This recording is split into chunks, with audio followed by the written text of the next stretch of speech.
Hello guys! Most especially to my subscribers, to my viewers, and likers. Today, I'm going to share with you on how to make No Bake Oreo Cheesecake.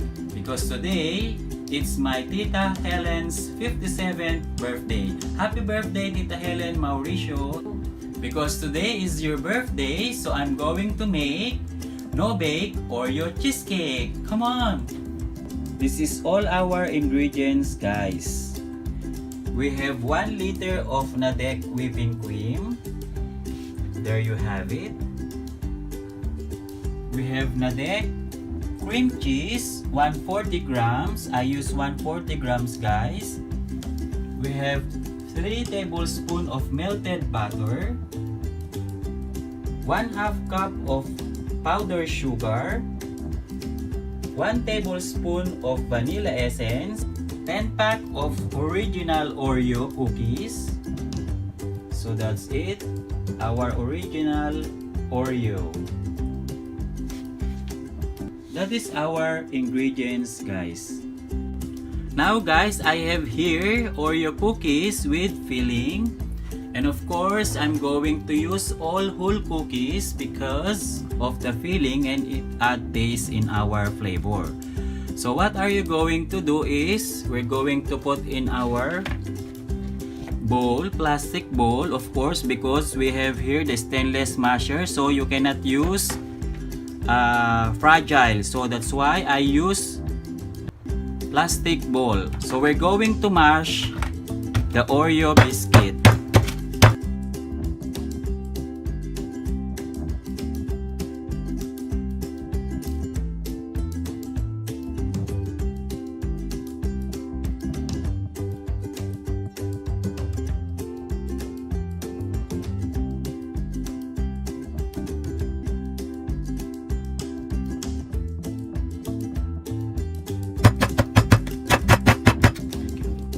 Now guys, we're done mashing our cookies. So we have here the 3 tablespoons of melted butter. We're going to put in our mashed cookies.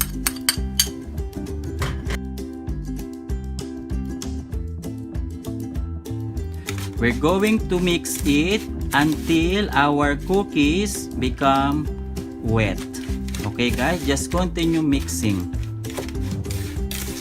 Now we're done, guys. So we have here our spring form pan, 3 inches.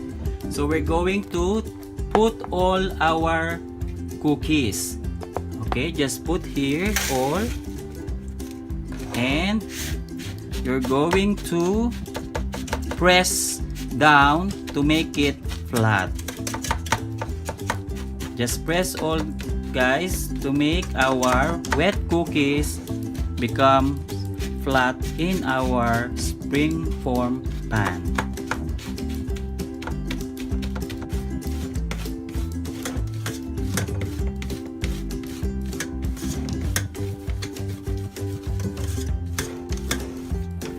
Now guys, we're done.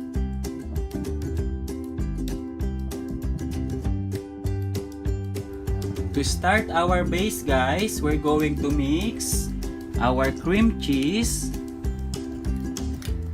140 grams of cream cheese,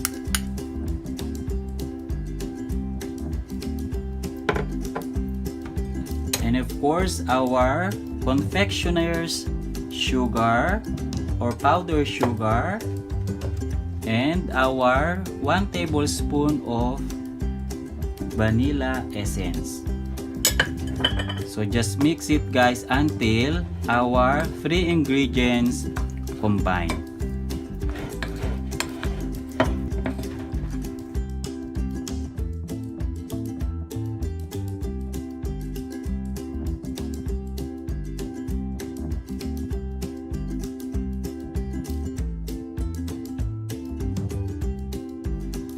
And now guys, we're done. Okay, and we have here our whipping cream. And now guys, we're going to beat our whipping cream until doubles in volume, about 5 minutes.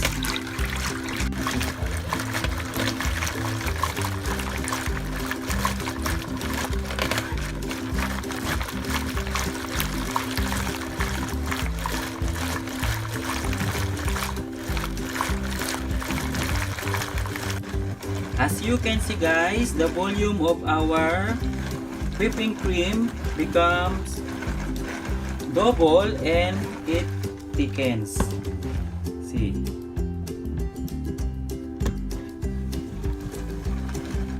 And now guys, so we're going to mix our cream cheese ingredients.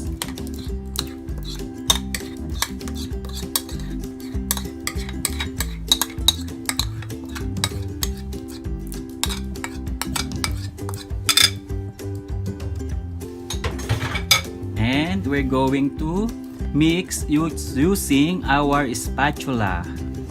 We're going to mix in order to combine our ingredients. Just mix it guys.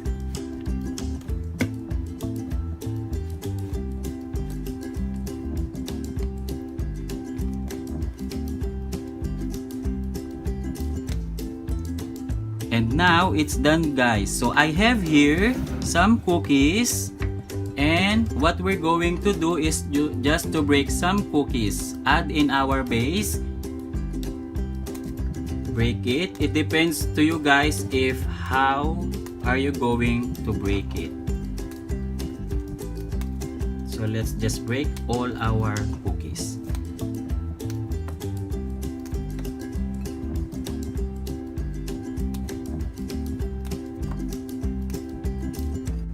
After breaking the cookies guys, we're going to mix it using our spatula to combine.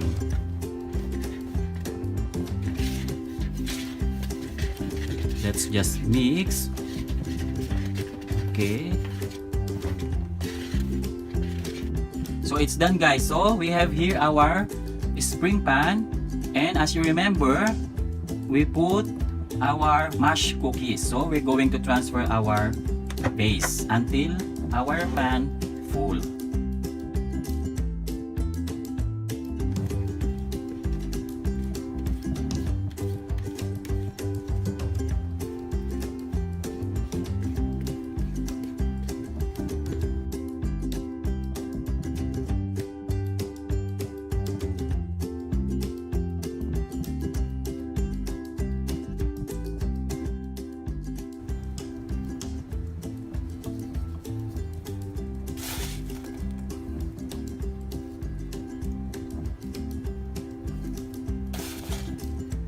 This is just our simple decoration, and of course, it depends the way you want it.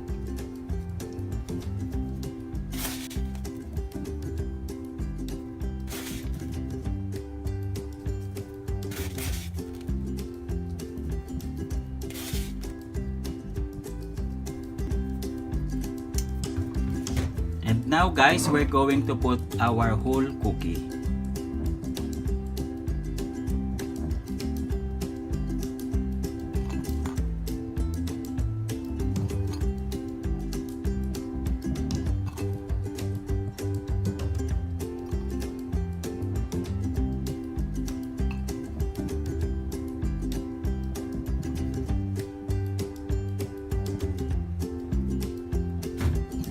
And there you have it guys, our No Bake Oreo Cheesecake. Of course, we're going to chill in the fridge for about an hour or 2 hours.